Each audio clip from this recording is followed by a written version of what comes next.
عبادت کیا ہے؟ رب کا حکم ماننا۔ آپ 8 بجے فجر نہیں پڑھ سکتے کیونکہ حکم ہے کہ وہ آج کے ٹائم کے مطابق 5:15 ہی ہوگی، حکم ماننا ہے۔ آپ یہ نہیں کہہ سکتے کہ میں رات کو 3 بجے اٹھ کے تو ظہر کی نماز پڑھوں گا۔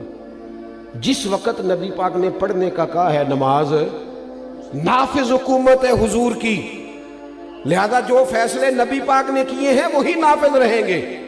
حضور نے کہا ہے عورت پردہ کرے گی تو عورت پردہ کرے گی۔ اگر نبی پاک علیہ الصلوۃ والسلام نے کہا ہے کہ بے حیائی بے پردگی دین میں منع ہے، تو کسی کے پاس 10 روپے ہو یا 10 ارب ہو، دین نبی پاک کا چلے گا، شریعت رسول اللہ کی چلے گی۔ اور یہ بھی بات یاد رکھنا، حضور نے زبان سے تبلیغ 40 سال کے بعد شروع کی ہے، عمل سے تبلیغ تو حضور نے پیدا ہوتے ہی شروع کر دی تھی۔ فقد لبثت فیکم عمرا من قبلہ افلا تعقلون۔ اللہ فرماتے ہیں محبوب ان سے کہیے میں نے تمہارے بیچ عمر گزاری ہے، تمہیں عقل نہیں؟ نبی پاک نے عمل کے ساتھ تبلیغ زیادہ کی ہے، اور ایک بندہ میری طرح تقریر لمبی کرے۔ اور آج کل سارے خطیب ہیں، اب تو جس کے پاس سوشل میڈیا ہے وہ اللہ کے فضل سے کوئی نہ کوئی نصیحت کر رہا ہے دوسرے کو، لیکن کر دوسرے کو رہا ہے، سب دوسرے کو پھٹے پہ بیٹھ کے ادھر بیٹھ کے ادھر بیٹھ کے تقریر ہو رہی ہے۔ یہ تو کبھی آ جائے مسجد میں تو مجبوری ہے مولوی کی تقریر سننا، ورنہ تو ہر گلی گلی خطیب واعظ مبلغ جگہ جگہ، لیکن زیادہ باتیں۔ پتہ اس سے کیا واقعہ ہوتا ہے؟ ہم جو اصل ہوتا ہے نا، اصل وہ ہم اپنے بچوں کے بیچ ہوتے ہیں، ہمارے گھر والوں کو پتہ ہوتا ہے اصل کیا ہے، حقیقت کیا ہے۔ سب سے زیادہ حضور کی عظمت کی تعلیمات کی حدیثیں حضرت ابو ہریرہ سے ہیں، اور پھر اس کے بعد آؤ گے تو آپ کو ایک کثرت احادیث کی سیدہ عائشہ صدیقہ سے ملے۔ اماں جی نے کھول کھول کے بتائے نبی پاک کے انوار و تجلیات۔ دوستو عملی زندگی، اور میں آپ کو عرض کروں اگر ہم نبی پاک سے اخلاق نہیں سیکھتے، کردار نہیں سیکھتے، تو میں ایسی بڑی بیٹیوں کو جانتا ہوں جن کو روٹی کا مسئلہ نہیں، پر وہ اپنے خاوند کی بد اخلاقی سے تنگ ہے۔ میں ایسے بہت سارے مردوں کو جانتا ہوں جو کہتے ہیں ہوٹل سے روٹی کھانا گوارا ہے، دھوبی سے کپڑے دھلوانا گزارا ہے، پر یہ بدتمیز بڑی ہے، اخلاقی رویے کمزور ہو گئے۔ بہت ساری جگہوں پہ مرد پریشان ہے کہ 6 بچے ہیں لیکن خاتون کا اخلاقی رویہ ہی کوئی نہیں۔ تو زندگی میں حکم حضور کا ماننا سیکھو، اخلاق سیکھو نبی پاک سے، کردار۔ اور صحابہ ہیل و حجت نہیں کرتے تھے، کیونکہ حضور سے رشتہ مضبوط تھا تو عمل بھی والہانہ پن سے کرتے تھے، والہانہ پن کے ساتھ۔ ہم تو بہانے ڈھونڈ لیتے ہیں نا کہ جی حضرت صاحب اگر اے آندے نے تو اے بھی تے آندے نے نا، دین اگر دین دسدا ہے تے دنیا داری بھی تے دسدا ہے۔ تانوں کنے آکھیا دین دنیا داری دسدا ہے جی؟ دین میں تو ہر چیز دین ہی ہے، دکان کھولنا بھی دین ہی ہے، وہ بھی دین ہے، رزق حلال کمانا بھی، یہ سارا دین ہی ہے، ماں باپ کی خدمت کرنا بھی۔ اور کوئی فقیر، مجھے ایک دفعہ ایک بندہ مل گیا تو وہ کہندا جی میں تے نہ شادی نہیں کرائی، گھر بار بھی چھڑ چھڑیا، میں پیراں کول ہی ہونا۔ تو میں کہا پیراں بھی چھڑیا ہی گھر بار؟ کیا مذاق ہے، جدوں انہیں نہیں چھڑیا تو کل ہی چھڑی بیٹھا ہے؟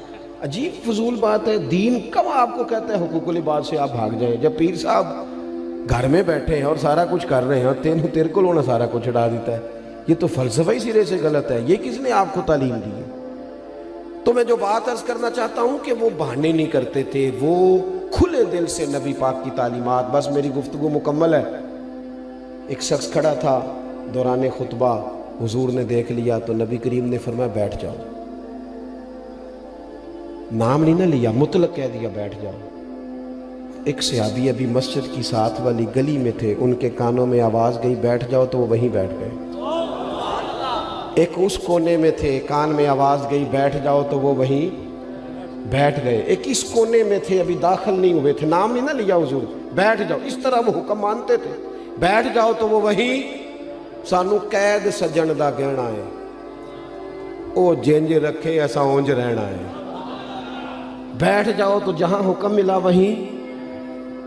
میں اپنی پسند سے، مینوں جڑا پسند ہوئے سو میں پڑھدا، یہ ذرا پسند ہے اور خاصا پسند ہے سانو قید سجن دا گہنا ہے. کسی کو ہتھ کڑی لگی ہوئی تھی نا, کسی نے پوچھا یہ کیا ہے, کہندا میرے نام دی نہیں کسی دے نام دی, سانو قید سجن دا گہنا ہے تے وہ جنج رکھے اساں اونج رہنا ہے.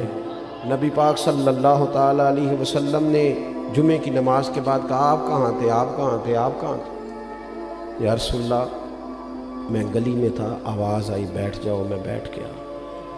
ہم نے نہ کبھی قطرے پہ غور کیا اور نہ دریا دیکھا, بس جہاں تیری جھلک دیکھی وہیں ڈوب گئے. آپ کہاں تھے؟ حضور میں گلی میں تھا, آواز آئی تھی بیٹھ جاؤ, میں بیٹھ گیا. تو کہاں تھا؟ حضور اس کونے میں آواز آئی. فرمایا نہ تمہیں کہا تھا, نہ تمہیں کہا تھا, نہ میں نے تو اسے کہا تھا. حضور نام تو نہیں نہ لیا. ہم نے نا وہ حضرت امام احمد بن حنبل ایک غلام خرید کے لائے تو فرمایا تیرا نام کیا ہے؟ کہتے اس نے پہلا جواب دیا تو مجھے وجد ہو گیا. کہنے لگا حضور غلاموں کے نام نہیں ہوتے, آپ کسی کو بھی بلائیں گے تو میں سمجھوں گا مجھے ہی بلا رہے. فرمایا کھاؤ گے کیا؟ کہنے لگا سونیا غلام اور نخرا, جو ٹکڑا بچ گیا پھینک دینا, کھا جاؤں گا چپ کر. امام صاحب کہتے ہیں میری آنکھوں میں آنسو آ گئے. میں نے کہا کمرہ پسند کر لے, کہاں رہنا چاہے گا؟ کہنے لگا سونیا تیرے قدموں میں. میں نے کہا اٹھنا سینے سے لگ تو آزاد. او سجنوں ہم نا نبی پاک کے غلام ہیں, یہ مرضی سے جینا چھوڑ دو. غلام جو ہوتے ہیں نا ان کی نہیں مرضی, مرضی ان کے آقا کی ہوتی ہے. تو کھا بھی مدینے والے کی مرضی سے, پہن بھی حضور کی مرضی سے. تو وہ ایک بزرگ فرمایا کرتے تھے میں نے کبھی اپنے بال بچوں کے حق ادا نہیں کرنے تھے, گھر نہیں جانا تھا, مجھے نبی پاک نے بھیجا ہے کہ جا ان کے حق ادا, آ جاؤ واپس. ہم پریشان لوگ ہیں, ہم دکھی ہیں, ہم اپنی مرضی سے جینا چاہتے تھے تو الجھ گئے ہیں, ہم سے حالات قابو میں نہیں آ رہے. گھروں سے لے کر پارلیمنٹ ہاؤس تک ایک مصیبت ہے, سورے کی کیسے؟ حضور کے غلام بن جاؤ, دروازہ رسول پہ آ جاؤ. اعلیٰ حضرت فرماتے ہیں ٹھوکریں کھاتے پھرو گے, ان کے در پہ آ پڑو ورنہ ٹھوکریں کھاتے پھرو گے. ان کے در پہ آ پڑو. قافلہ تو اے رضا اول گیا آخر گیا. دعا کرتا ہوں حضرت شاہ صاحب رحمۃ اللہ علیہ کے فیوز و برکات کو اللہ ہمیشہ جاری و ساری فرمائے. آخر دعوانا الحمدللہ.